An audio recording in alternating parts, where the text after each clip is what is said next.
पूरे आसाम के अंदर भारतीय जनता पार्टी का माहौल है।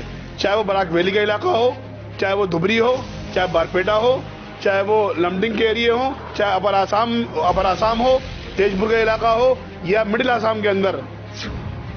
और सबसे बड़ी बात यह है कि इस बार मुस्लिम वोट पूरी तादाद में भारतीय जनता पार्टी को मिल रहा है। जिन क्षेत्रों के अंदर भाजपा को वोट नहीं दिया था मुसलमानों ने या दूसरे लोगों ने, वहां भी काम किए। इस वजह से वो सभी लोग भारतीय जनता पार्टी के करीब आ रहे हैं। चुनाव का माहौल है और चुनाव पूरी अपनी चरम सीमा पर है। सब तरफ चुनावी हंगामा चल रहा है। आसाम का मुसलमान हो या हिंदू हो, पहाड़ी इलाके के लोग हों, बोडो हों, सभी चुनाव में व्यस्त हैं। और ये एक ऐसा चुनाव है, आसाम के आने वाले 5 सालों को ये तय करेगा कि आसाम का भविष्य क्या होगा, आसाम किन हाथों में जा रहा है। क्योंकि आज वो ताकतें जो आपस में कल तक लड़ रही थी, एक दूसरे को गालियां बक रही थी, वो आज एक होकर चुनाव लड़ रही हैं। क्योंकि उन्हें दिख चुका है कि उनका आसाम में कुछ नहीं है। क्योंकि भारतीय जनता पार्टी की सरकार जो 5 साल यहां पर चली, उसने सबके काम किए, सबका साथ, सबका विकास और सबका विश्वास का जो नारा था मोदी जी का, उसको लेके आगे बढ़ी। और उसी वजह से पूरे आसाम के अंदर भारतीय जनता पार्टी का माहौल है। चाहे वो बराक वैली का इलाका हो, चाहे वो धुबरी हो, चाहे बारपेटा हो, चाहे वो लमडिंग के एरिया हो, चाहे अपर आसाम हो, तेजपुर का इलाका हो या मिडिल आसाम के अंदर सामग्री, रुपोही, नौगांव, मोरेगांव के इलाके, सभी तरफ भारतीय जनता पार्टी का माहौल है। और सबसे बड़ी बात यह है कि इस बार मुस्लिम वोट पूरी तादाद में भारतीय जनता पार्टी को मिल रहा है। क्योंकि जिन क्षेत्रों के अंदर भाजपा को वोट नहीं दिया था मुसलमानों ने या दूसरे लोगों ने, वहां भी काम किए। इस वजह से वो सभी लोग भारतीय जनता पार्टी के करीब आ रहे हैं। अभी मैं होजाई से आ रहा हूं। होजाई के अंदर एक जबरदस्त माहौल है, उत्साह का माहौल है। मुस्लिम समुदाय टूट के भारतीय जनता पार्टी को वोट कर रहा है। क्योंकि बदरुद्दीन अजमल और कांग्रेस कल तक एक दूसरे को गालियां बक रहे थे, गिरबान पकड़ के घूम रहे थे, आज गले में हाथ डाल के घूम रहे हैं। अजमल और कांग्रेस, इनका आखिरी सिलेंडर बचा हुआ है ऑक्सीजन का, और वो खत्म होने वाला है। अगले चुनाव में इस काबिल नहीं रहेंगे ये कि आसाम में चुनाव लड़ सकें। क्योंकि जब ताकत खत्म हो गई, विधानसभा, लोकसभा और पंचायतों से लोगों ने इनको आउट कर दिया, तो ये दोनों मिलकर चुनाव लड़ रहे हैं। भारतीय जनता पार्टी की सरकार बन रही है, पूरे बहुमत की सरकार बन रही है।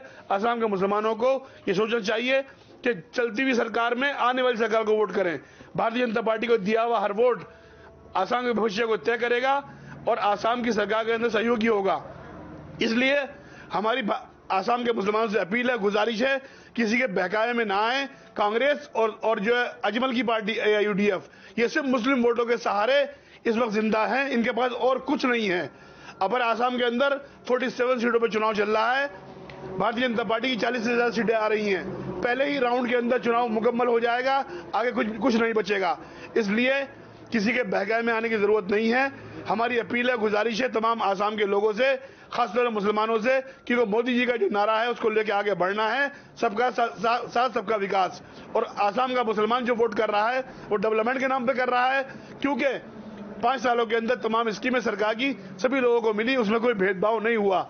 इसलिए सर्बानंद सोनोवाल, हेमंत विश्व शर्मा, नरेंद्र मोदी, अमित शाह जी और नड्डा जी पे सबको एतमाद है। इसलिए आने वाले चुनाव के अंदर भारतीय जनता पार्टी को पूर्ण बहुमत की सरकार बनेगी और भाजपा अलायंस 100 से ज्यादा सीटें जीतेगा और आसाम के अंदर एक अच्छी सरकार देगा। किसी मुसलमान को डरने की जरूरत नहीं है। ये लोग डरा रहे हैं, 5 साल पहले भी डरा रहे थे, अब भी डरा रहे हैं, आने वाले वक्तों में भी डराएंगे। इनका काम डराना, भिड़ाना और लड़ाना है। इसलिए बदरुद्दीन अजमल, उनके भाई, उनके बेटे चुनाव जीतने के बाद ये सब दुबई भाग जाते हैं। कोई यहां नहीं रुकता है। आपका वोट अपने कारोबार के लिए इस्तेमाल करते हैं, यहां भाजपा को गालियां बकते हैं, दिल्ली में जाकर चुपके टाइम मांगते हैं भारतीय जनता पार्टी के नेताओं से मिलने के लिए। इसलिए भाजपा इनको मुंह नहीं लगाती है। आसाम के अंदर ये अपनी जमीन खो चुके हैं। दुबरी, शालमारा के अंदर इनकी बड़ी हार हो रही है। इसलिए जमुना मुख हो या जो है रुपोई हो या लमडिंग, होजाई और लाहौरी घाट के मुसलमानों से मेरी अपील है, ऐसे लोगों को बहकावे में आने की जरूरत नहीं है। सरकार भाजपा की बन रही है, अपना वोट सरकार बनाने के अंदर डालें। ऐसा कभी नहीं कहा उन्होंने साफ कर दिया है। उन्होंने जो कहा है किसी मुसलमान के बारे में नहीं कहा, बल्कि उन लोगों के बारे में कहा है जो देश को तोड़ने की बात करते हैं, जो देश के अंदर जो दूरियां पैदा करते हैं आसामी बंगाली के नाम पर, और जो है कछारी और जो है दूसरे इलाके के नाम पर। ऐसे लोगों के खिलाफ हेमंत विश्व शर्मा भी है और हम भी हैं और सभी लोग हैं। आसाम का हर हिंदू और मुसलमान उसके खिलाफ है जो आसाम के लोगों को तोड़ने की बात करता है। हमारे लिए आसाम के सभी लोग एक समान है और हेमंत विश्व शर्मा का जो बयान है वो उन लोगों के खिलाफ है जो आसाम में आतंकवादी गतिविधि करते हैं, विदेशी लोगों को घुसाने की कोशिश करते हैं। ऐसा नहीं क्या उन्होंने न्यूज़ में बोला है, न्यूज़ में उन्होंने इस बात को अभी तो वो अपने बात में उन्होंने क्लियर कर दिया है कि मुझे नहीं चाहिए ऐसे लोगों का वोट जो मियाँ के नाम पर आसाम के अंदर घुसपैठ कर रहा हो, आसाम में विदेशियों को ला रहा हो। आसाम में रहने वाला कोई भी मुसलमान नहीं चाहता कि विदेशी लोग यहाँ आए, सभी चाहते हैं कि हम सुकून से रहें। किसी के नाम पे, बदउद्दीन के नाम पे बदनाम होना नहीं चाहते यहाँ के मुसलमान। अजमल ने बहुत बदनाम कर दिया यहाँ के मुसलमानों को, बंगाली के नाम पर, बांग्लादेशी के नाम पर विदेशों से चंदा लाकर आसाम को जो बदनाम करने वाले लोगों के मुसलमान खिलाफ है। इसलिए अजमल की पार्टी इस बार हारने वाली है। बिल्कुल, अगर कहीं कमी रही है एनआरसी के अंदर उसको पूरा किया जाएगा। आसाम का मुसलमान भी चाहता है कि जो विदेशी हैं उनको एनआरसी से बाहर किया जाए और जो आसाम के रहने वाले उन पर कोई सुप्रीम सब कुछ जो कुछ भी हो रहा है, जो आगे भी होगा, सब सुप्रीम कोर्ट ही करेगी। कोई व्यक्ति विशेष नहीं करेगा। आसाम में जो कुछ भी होगा कोई अपनी मर्जी से नहीं करेगा। जो कुछ भी होगा प्रधानमंत्री नरेंद्र भाई मोदी, केंद्र सरकार और सुप्रीम कोर्ट के फैसले के मुताबिक होगा।